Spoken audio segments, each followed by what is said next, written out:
Okay, here we have another old handgun, and the only thing it has written on the top strap here, or the top of the frame, is smoker. And then it has 38 caliber down here at the bottom of the frame. What this is a spur trigger revolver. It's in 38 rimfire. They have a nickname called Suicide Specials, these old guns that were made in the 1800s, these old obsolete calibers, and it's basically a simple early cartridge revolver. 38 rimfire was a very popular cartridge at one time. I picked this up at an auction, and yeah, you guessed it, because I'm thinking of trying to make 38 rimfire cartridges. It's an idea I have, so I got a shootable example or something that I can put it in. I believe these generic guns, and they'll come with different names on them.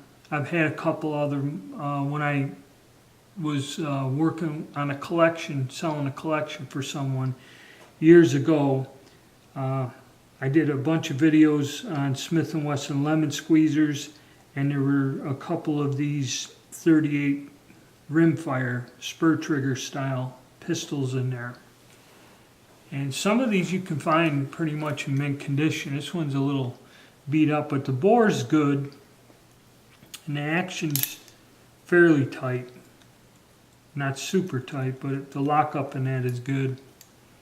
And probably if I make some cartridges, it'll survive shooting a few of them until it implodes.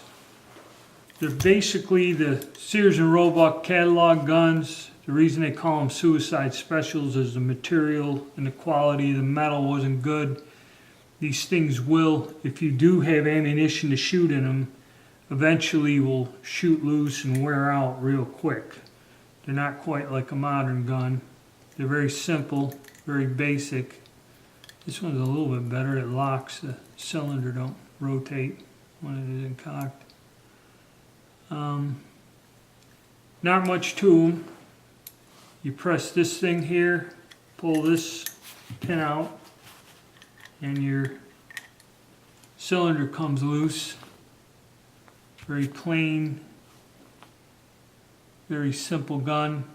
No ejector rod or anything on this, so you'll have to push out. You either carry a little stick in your pocket and push the fired cases out.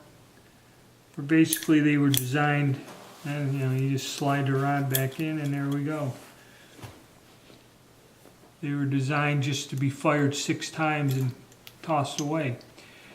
But you will run across these from time to time. They're interesting guns. They really don't have a high value because you cannot readily find ammunition for them, and they weren't high quality guns to begin with.